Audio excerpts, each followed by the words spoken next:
Tricks.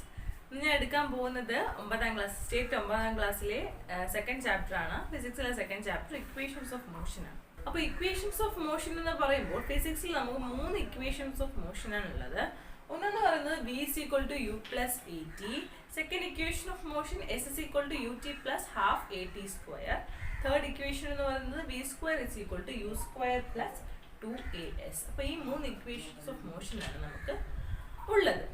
അപ്പോൾ ഞാൻ CBSE 9ാം ക്ലാസ്സിലെ മോഷൻ എന്ന് പറയുന്ന ചാപ്റ്റർ എടുത്തപ്പോൾ മുന്നേ ഒരു വീഡിയോ ഇട്ടിട്ടുണ്ട്. ഇതിന് മുന്നേ എടുത്തപ്പോൾ ഈ സെയിം ടോപ്പിക്സ് ആണ് അതിലും വരുന്നത്, ഇക്വേഷൻ ഓഫ് മോഷൻ. അപ്പോൾ ആ ക്ലാസ്സിനകത്ത് ഞാൻ എങ്ങനെയാണ് ഈ 3 equations of motion graphically derive ചെയ്യുന്നത് എന്നൊക്കെ വിശദമായിട്ട് എക്സ്പ്ലെയിൻ ചെയ്തിട്ടുണ്ട്. അപ്പം ഈ ആ ക്ലാസ് കണ്ടിട്ടില്ലാത്തവർ ഉറപ്പായിട്ട് അത് കാണുക. അപ്പോൾ ആ ക്ലാസ്സിൻ്റെ ലിങ്ക് ഞാൻ ഡിസ്ക്രിപ്ഷൻ ബോക്സിൽ ഇടാം. അപ്പോൾ ആ ക്ലാസ്സിനകത്ത് ഞാൻ കംപ്ലീറ്റ് ഡീറ്റെയിൽസ് പറഞ്ഞിട്ടുണ്ട്. അപ്പം ടെക്സ്റ്റിനകത്ത് 1-2 കാര്യങ്ങൾ ഞാൻ ആ ക്ലാസ്സിൽ പറഞ്ഞിട്ടില്ലാത്ത 1-2 കാര്യങ്ങൾ നിങ്ങൾ ടെക്സ്റ്റ് ഇൻക്ലൂഡ് ചെയ്തിട്ടുണ്ട്. ആ കാര്യങ്ങൾ മാത്രമായിരിക്കും ഇന്നത്തെ ഈ ക്ലാസ്സിൽ ഡിസ്കസ് ചെയ്യാൻ പോകുന്നത്. ബാക്കിയെല്ലാം നിങ്ങൾ ആ ക്ലാസ് കണ്ട് മനസ്സിലാക്കുക. അത് എന്താണ് ഗ്രാഫുകൾ? അപ്പോൾ ഞാൻ ആ ക്ലാസ്സിൽ പറഞ്ഞിട്ടുണ്ട്, ഗ്രാഫിൻ്റെ ഇമ്പോർട്ടൻസ് ഒക്കെ പറഞ്ഞു. എന്നാലും കുറച്ച് കാര്യങ്ങൾ നിങ്ങൾ ടെക്സ്റ്റിൽ പറയുന്നത്. എന്താണ് ഗ്രാഫ് എന്ന് പറയുന്നത്? ഗ്രാഫ് എന്ന് പറയുന്നത് ഒരു 2 ഡയമെൻഷണൽ റെപ്രസെൻറ്റേഷൻ അല്ലെങ്കിൽ 2 ഡയമെൻഷണൽ ഡയഗ്രാം ആണ് ഗ്രാഫ് എന്ന് പറയുന്നത്.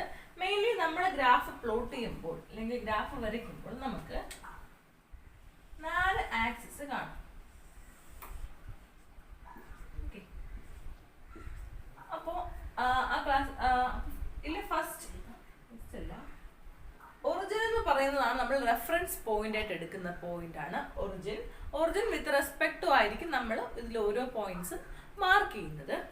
അപ്പം 4 axis, X axis, Y axis, X dash axis, Y dash axis. Okay, ഇതാണ് ഗ്രാഫിൽ നമ്മൾ റെപ്രസെന്റ് ചെയ്യുന്ന 4 ആക്സിസ്. ഇതിൽ ഈ 2 ആക്സിസ്, എക്സ് ആക്സിസും വൈ ആക്സിസും പോസിറ്റീവ് ആക്സിസ് ആണ്. അതായത് പോസിറ്റീവ് നമ്പേഴ്സ് ആയിരിക്കും നമ്മൾ ഈ ഗ്രാഫിലൂടെ റെപ്രസെന്റ് ചെയ്യുന്നത്. ഈ 2 ആക്സിസ് പോസിറ്റീവ് ആക്സിസ് ആണ്.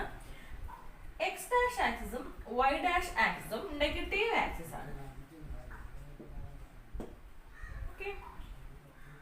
ഇതാണ് ജനറലി ഗ്രാഫിനെ പറ്റി പറയാനുള്ളത്. ഇനി ഗ്രാഫ് എന്തിനാണ് യൂസ് ചെയ്യുന്നത് ചോദിച്ചാൽ നമ്മൾ ഈസിലി നമുക്ക് കാര്യങ്ങൾ അനലൈസ് ചെയ്യാനാണ് നമ്മൾ ഗ്രാഫ് യൂസ് ചെയ്യുന്നത്. എന്താണ് പൊസിഷൻ ആണെങ്കിലും വെലോസിറ്റി ആണെങ്കിലും ആക്സിലറേഷൻ ആണെങ്കിലും എന്ത് കാര്യമാണെങ്കിലും നമുക്ക് ഈസിലി ഗ്രാഫ്സ് യൂസ് ചെയ്ത് നമുക്ക് ആ കാര്യങ്ങൾ ഈസി ആയിട്ട് അനലൈസ് ചെയ്യാൻ കഴിയുന്നുണ്ട്. അതാണ് ഗ്രാഫിന്റെ ഇമ്പോർട്ടൻസ് എന്ന് പറയുന്നത്. നമുക്ക് മെയിൻലി പഠിക്കാനുള്ള ഡിഫറെന്റ് ടൈപ്പ് ഓഫ് ഗ്രാഫിൽ ഒന്നാമത്തെ ഗ്രാഫാണ് പൊസിഷൻ ടൈം ഗ്രാഫ്. അപ്പോൾ ആ ക്ലാസ്സിൽ ഞാൻ ഡീറ്റെയിൽ ആയിട്ട് പറയുന്നുണ്ട് എത്ര ടൈപ്പ് ഗ്രാഫ് ഉണ്ട്. നമുക്ക് പൊസിഷൻ ടൈം ഗ്രാഫ് ഉണ്ട്, വെലോസിറ്റി ടൈം ഗ്രാഫ് ഉണ്ട്, ആക്സിലറേഷൻ ടൈം ഗ്രാഫ് ഉണ്ട്. ഇങ്ങനെ ഡിഫറെന്റ് ടൈപ്പ് ഓഫ് ഗ്രാഫ്സ് ഉണ്ട്. അപ്പോൾ നമുക്ക് ജസ്റ്റ് ഞാൻ പൊസിഷൻ ടൈം ഗ്രാഫ് ഒന്ന് എക്സ്പ്ലെയിൻ ചെയ്യാം. ഓക്കെ, പൊസിഷൻ ടൈം ഗ്രാഫ് എന്ന് പറയുമ്പോൾ അപ്പോൾ ഒരു ബോഡിയുടെ പൊസിഷൻ ടൈം ഗ്രാഫിന്റെ വാല്യൂസ് ആണ് ഞാൻ വരച്ചിരിക്കുന്നത്. അല്ലെങ്കിൽ ആ ബോഡി എങ്ങനെയൊക്കെ അതിന്റെ പൊസിഷൻ ടൈമിനനുസരിച്ച് മാറുന്നു എന്നാണ് ഞാൻ കാണിച്ചിരിക്കുന്നത്. അതായത് 0 സെക്കൻഡ് ആയിരുന്നപ്പോൾ ആ ബോഡി 0 മീറ്റർ പൊസിഷനിലായിരുന്നു. അടുത്ത 1 സെക്കൻഡ് ആയപ്പോൾ 2 മീറ്റർ, 3 സെക്കൻഡ് ആയപ്പോൾ 4 മീറ്റർ, 2 സെക്കൻഡ് ആയപ്പോൾ 4 മീറ്റർ, 3 സെക്കൻഡ് ആയപ്പോൾ 6 മീറ്റർ. അങ്ങനെയാണ് ഇതിന്റെ പൊസിഷൻ വേരി ചെയ്യുന്നത്. അപ്പോൾ ഞാൻ ഇതിനെ ഗ്രാഫിക്കലി റെപ്രസെന്റ് ചെയ്യുവാണ്. എന്നിട്ട് ഞാൻ ഗ്രാഫ് എടുത്തു. അതിൽ ഒറിജിൻ ആണ്, O എന്ന് പറയുന്നത് ഒറിജിൻ പോയിന്റ് ആണ്. അപ്പോൾ ഈ ടൈം പൊസിഷൻ അനുസരിച്ച് ഞാൻ ഗ്രാഫ് വരയ്ക്കാൻ പോവാണ്. അപ്പോൾ ഞാൻ ഇവിടെ സ്കെയിൽ എടുത്തിരിക്കുന്നത്, ഇവിടെ സ്കെയിൽ നമ്മൾ എങ്ങനെ എടുക്കും? എക്സ് ആക്സിസിൽ സ്കെയിൽ എടുത്തിരിക്കുന്നത് 1 centimetre is equal to 1 second. അതായത് നമ്മൾ ഗ്രാഫ് അറിയാലോ, എല്ലാവർക്കും ഗ്രാഫ് പ്ലോട്ട് ചെയ്യുമ്പോൾ ഓരോ സെന്റിമീറ്റർ ആണ് ഈ ഡിവിഷൻസ് എന്ന് പറയുന്നത്. അപ്പോൾ എക്സ് ആക്സിൽ ഞാൻ എടുത്തിരിക്കുന്നത് 1 സെന്റിമീറ്റർ എന്ന് പറയുന്നത് 1 സെക്കൻഡ്സ് ആണ്. ഓക്കെ, അതുപോലെ വൈ ആക്സിൽ ഞാൻ എടുത്തിരിക്കുന്നത് 1 centimetre is equal to 2 metre. ഇങ്ങനെയാണ് ഞാൻ സ്കെയിൽ എടുത്തിരിക്കുന്നത്. ഞാൻ ഈ വരയ്ക്കാൻ പോകുന്നു. 0 സെക്കൻഡ്സ് ആയിരുന്നപ്പോൾ 0 മീറ്റർ കവർ ചെയ്തു. അത് 1 സെക്കൻഡ് ആയപ്പോൾ 2 മീറ്റർ, 2 സെക്കൻഡ് ആയപ്പോൾ 4 മീറ്റർ, 3 സെക്കൻഡ് ആയപ്പോൾ 6 മീറ്റർ, ദെൻ 4 സെക്കൻഡ് ആയപ്പോൾ 8 മീറ്റർ. ഇങ്ങനെയാണ് വേരി ചെയ്യുന്നത്.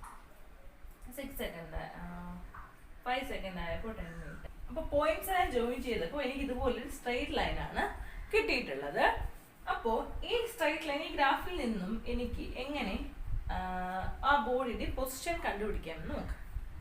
സപ്പോസ് 5 സെക്കൻഡ് 5 സെക്കൻഡ് ആയിരുന്നപ്പോൾ ആ ബോഡി എത്രമാത്രം ഏത് പൊസിഷനിലായിരുന്നു എന്ന് എനിക്ക് എങ്ങനെ കണ്ടുപിടിക്കാൻ ചോദിച്ചാൽ, ആദ്യം 5 സെക്കൻഡ് ആയിരുന്നപ്പോൾ ആ ബോഡി എത്രമാത്രം ഡിസ്റ്റൻസ് ആക്കാം. ആദ്യം എന്ത് ചെയ്യണം, ആ 5 സെക്കൻഡിന് പെർപെൻഡിക്കുലർ ആയിട്ടൊരു ലൈൻ വരയ്ക്കണം. അത് ആക്സിസിൽ നിന്നും ഈ ഗ്രാഫിൽ എത്തുന്ന രീതിയിൽ ലൈൻ വരയ്ക്കുക. ആ ലൈൻ എക്സ്റ്റെൻഡ് ചെയ്ത് എക്സ് ആക്സിസിന് പാരലായിട്ട് വരയ്ക്കുക. അപ്പോൾ ആ ലൈൻ എവിടെ മീറ്റ് ചെയ്യുന്നു അതാണ് 5 സെക്കൻഡിലുള്ള ആ ബോഡിയുടെ ഡിസ്റ്റൻസ്, അതായത് 10 മീറ്ററിലായിരിക്കും. ഓക്കെ, അതുപോലെ നമുക്ക് ഏത് പോയിന്റിലും കണ്ടുപിടിക്കാം. ഇപ്പോൾ 3 സെക്കൻഡ് ആയിരുന്നപ്പോൾ ആ ബോഡി എത്ര മീറ്റർ ഡിസ്റ്റൻസിലായിരുന്നു? 6 മീറ്റർ ഡിസ്റ്റൻസിലായിരുന്നു. ഇങ്ങനെയാണ് പൊസിഷൻ ടൈം ഗ്രാഫിൽ നിന്ന് പൊസിഷൻ കണ്ടുപിടിക്കുന്നത്. ഓക്കെ, ഇതുപോലെ ഏതൊരു ഗ്രാഫ് തന്നാലും നമുക്ക് പൊസിഷൻ കണ്ടുപിടിക്കാം. അടുത്തതായി നമ്മൾ മറ്റൊരു പൊസിഷൻ ടൈം ഗ്രാഫ് വരയ്ക്കുകയാണ്. അപ്പോൾ അതിൻ്റെ വാല്യൂസ് ആണ് ഇവിടെ ഞാൻ എഴുതിക്കുന്നത്, ടൈമും പൊസിഷനും. അപ്പോൾ ഞാൻ ഇത് ഗ്രാഫിക്കലി പ്ലോട്ട് ചെയ്യുകയാണെങ്കിൽ എന്ത് കിട്ടും? ടൈം ഇവിടെ ഞാൻ എക്സ് ആക്സിസ് സ്കെയിൽ എടുത്തിരിക്കുന്നത് എക്സ് ആക്സിസ്. സ്കെയിൽ നമ്മൾ യൂഷ്വലി ഇങ്ങനെയാണ് സ്കെയിൽ. ഏതൊരു ഗ്രാഫിനും നമ്മൾ സ്കെയിൽ എഴുതുന്നതെന്ന് പറയുന്നത് അത്യാവശ്യമാണ്. ഏതൊരു ഗ്രാഫിൻ്റെയും ഇമ്പോർട്ടൻറ്റ് പാർട്ടാണ് സ്കെയിൽ എന്ന് പറയുന്നത്. അപ്പോൾ ഗ്രാഫ് വരയ്ക്കുന്നതിന് മുന്നേ തന്നെ ആദ്യം സ്കെയിൽ എഴുതണം. എക്സ് ആക്സിസിൽ 1 സെന്റിമീറ്റർ ഇസ് ഈക്വൽ ടു, ഇവിടെ ഞാൻ എത്ര എടുത്തിരിക്കുന്നത്? ടൈം ആണല്ലോ. 1 സെന്റിമീറ്റർ എന്ന് പറഞ്ഞാൽ 2 സെക്കൻഡ്സ് ആണ് ഇവിടെ എടുത്തിരിക്കുന്നത്. അതുപോലെ y ആക്സിസ് 1 സെന്റിമീറ്റർ എത്ര എടുത്തിരിക്കുന്നത്? ഞാൻ 10 മീറ്റർ ആണ്. ഫസ്റ്റ് ഡിവിഷൻ എത്രയാണെന്ന് നോക്കിയാൽ മതി. ഇനി ടൈം 2 സെക്കൻഡ് ആയിരുന്നപ്പോൾ എത്ര? പൊസിഷൻ 10ലായിരുന്നു. അടുത്തു അതുപോലെ ടൈം 4 സെക്കൻഡ് ആയപ്പോൾ 20ലായിരുന്നു. ടൈം 6 സെക്കൻഡ് ആയിരുന്നപ്പോൾ 30ലായിരുന്നു. 8 സെക്കൻഡ് ആയപ്പോൾ 40. ഇങ്ങനെയാണ് നമുക്ക് ഈ ഗ്രാഫ്, ഇതുപോലെ സ്ട്രെയിറ്റ് ലൈൻ ആയിട്ടാണ് നമുക്ക് ഈ ഗ്രാഫ് കിട്ടിയിരിക്കുന്നത്. അപ്പോൾ ഇനി ഇതേ സെയിം ഗ്രാഫ് ഞാനൊന്ന് സ്കെയിൽ മാറ്റി വരയ്ക്കുകയാണ്. ഓക്കെ, ഇപ്പത്തോട്ട് ഞാൻ വരയ്ക്കുവാണ്. ഞാൻ പോയിന്റ്സ് ജസ്റ്റ് ഇവിടെ എഴുതാമേ, ടൈമും പൊസിഷനും. ഞാൻ പ്ലോട്ട് ചെയ്യുന്ന പോയിന്റ്സ് ഇവിടെ മുകളിൽ എഴുതിയിട്ടുണ്ട്. അപ്പൊ നമുക്ക് ഞാൻ മറ്റൊരു സ്കെയിൽ എടുക്കുവാണ്. X axis 1 centimetre is equal to 1 second. Okay, X ആക്സിലെ 1 സെന്റിമീറ്റർ ഇസ് ഈക്വൽ ടു 1 സെക്കൻഡും വൈ ആക്സിലെ 1 സെന്റിമീറ്റർ ഇസ് ഈക്വൽ ടു, ഇവിടെ ഞാൻ 10 സെക്കൻഡ് ആണ് എടുത്തത്, ഇവിടെ 10 മീറ്റർ ആണ് എടുത്തത്, ഇവിടെ ഞാൻ 5 മീറ്റർ എടുത്തു. അങ്ങനെയെങ്കിൽ എങ്ങനെ വരും? ഞാൻ പോയിന്റ്സ് മാർക്ക് ചെയ്യാണ്. അപ്പോൾ 1 2 3 4 5 6 7 8. ഓക്കെ, അതുപോലെ y ആക്സിസിൽ എങ്ങനെ വരും? 5 10 15 20 25 30 35 40. ഓക്കെ, ഇനി ഞാൻ പോയിന്റ്സ് മാർക്ക് ചെയ്യുകയാണെങ്കിൽ ടൈം 2 സെക്കൻഡ് ആയപ്പോൾ പൊസിഷൻ 10 ആയിരുന്നു. ടൈം 2 സെക്കൻഡ് ആയിരുന്നപ്പോൾ പൊസിഷൻ 10. ടൈം 4 സെക്കൻഡ് ആയപ്പോൾ പൊസിഷൻ 20. ടൈം 6 സെക്കൻഡ് ആയപ്പോൾ പൊസിഷൻ 30. ടൈം 8 സെക്കൻഡ് ആയപ്പോൾ പൊസിഷൻ 40. എങ്ങനെ വരും? ഇതുപോലൊരു സ്ട്രൈറ്റ് ലൈൻ ആയിരിക്കും വരുന്നത്. അപ്പൊ നമുക്ക് ഇതിൽ നിന്ന് എന്ത് മനസ്സിലാക്കാം? ഒരേ വാല്യൂസിനാണ് നമ്മൾ 2 സ്കെയിലിൽ 2 ഗ്രാഫ് വരച്ചിട്ടുള്ളത് ഇവിടെ. അപ്പൊ ഇവിടുന്ന് ഞാൻ എക്സാമ്പിൾ നോക്കുവാണ്. ടൈം 6 സെക്കൻഡ് ആയിരുന്നപ്പോൾ ഈ ബോഡി എത്ര ഡിസ്റ്റൻസിലായിരുന്നു എന്ന്? 6 സെക്കൻഡ്സ്. ഈ ഗ്രാഫ് അനുസരിച്ച് 6 സെക്കൻഡ് ആയിരുന്നപ്പോൾ എത്രയായിരുന്നു? 30 മീറ്ററിലായിരുന്നു. സെയിം ഞാൻ ഇവിടെ നോക്കുവാണ്. ഈ ഗ്രാഫില് 6 സെക്കൻഡ് ആയിരുന്നപ്പോൾ 30. വാല്യൂസിനൊന്നർത്ഥം 2 സ്കെയിലിൽ ഏത് സ്കെയിലിൽ വരച്ചാലും ഗ്രാഫിന്റെ വാല്യൂസ് മാറില്ല.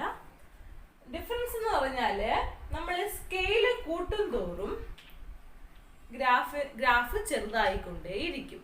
സ്കെയില് കൂട്ടിയാൽ ഗ്രാഫ് ചെറുതാവും, സ്കെയില് കുറച്ചാൽ ഗ്രാഫ് വലുതാവും. ഓക്കെ, ഇവിടെ ജസ്റ്റ് എക്സാമ്പിൾ നോക്കുവാണെങ്കിൽ ഇവിടെ സ്കെയിൽ ഇവിടെ വലിയ സ്കെയിലാണ് എടുത്തത്. 1 സെന്റിമീറ്റർ 2 സെക്കൻഡ് എടുത്തു. വലിയ സ്കെയിൽ സ്കെയിൽ എടുത്തപ്പോൾ എന്ത് സംഭവിച്ചു? ഗ്രാഫ് ചെറുത്. ഇവിടെ ഞാൻ ചെറിയ സ്കെയിൽ എടുത്തു, അതായത് 1 സെന്റിമീറ്റർ വെച്ച് 1 സെക്കൻഡ് എടുത്തു. അപ്പോൾ എന്ത് സംഭവിച്ചു? ഗ്രാഫ് വലുതായി. ഓക്കെ.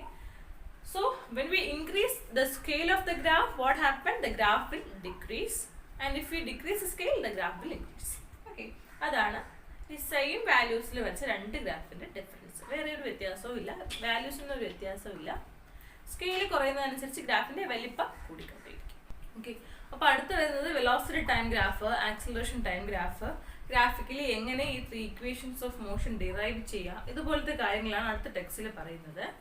ആ കാര്യങ്ങളൊക്കെ ഞാൻ കഴിഞ്ഞ ക്ലാസ്സിൽ CBSEക്ക് എടുത്ത ആ പോർഷനിൽ ഞാൻ ക്ലിയർ ആയിട്ട് എക്സ്പ്ലെയിൻ ചെയ്യുന്നുണ്ട്. അപ്പോൾ അത് ഇതിന് ശേഷം അതെല്ലാവരും ആ വീഡിയോ കാണാൻ ശ്രമിക്കുക. ഓക്കെ. പിന്നെ ഒരു കാര്യം എന്ന് പറഞ്ഞാൽ അതിനകത്ത് ഞാൻ ആ വീഡിയോയ്ക്കകത്ത് പ്രോബ്ലംസും ചെയ്തിട്ടുണ്ട്. എക്സാമ്പിൾ പ്രോബ്ലംസ്, സിമിലർ പ്രോബ്ലംസ് ആണ്. എങ്ങനെയാണ് നമ്മൾ ഇക്വേഷൻസ് ഓഫ് മോഷൻ യൂസ് ചെയ്ത് ഗിവൺ വാല്യൂസിനനുസരിച്ച് different equations of motion choose ചെയ്യാം എന്നും ഞാൻ ആ വീഡിയോയിൽ പറയുന്നുണ്ട്. അപ്പോൾ എല്ലാവരും ഈ വീഡിയോ കണ്ടതിന് ശേഷം ഫസ്റ്റ് വീഡിയോ അല്ലെങ്കിൽ CBSE 9ാം ക്ലാസ്സിലെ മോഷൻ എന്ന് പറഞ്ഞ ചാപ്റ്റർ ആയിരുന്നു. നിങ്ങൾക്ക് ഇക്വേഷൻസ് ഓഫ് മോഷൻ ആണെങ്കിൽ അത് മോഷൻ എന്ന് പറഞ്ഞ ചാപ്റ്റർ ആയിരുന്നു. അപ്പോൾ ആ ചാപ്റ്ററിൻ്റെ ക്ലാസ്സുകൾ കാണാൻ ശ്രമിക്കുക. 5 പാർട്ടായിട്ടായിരുന്നു അത് ചെയ്തിട്ടുള്ളത്.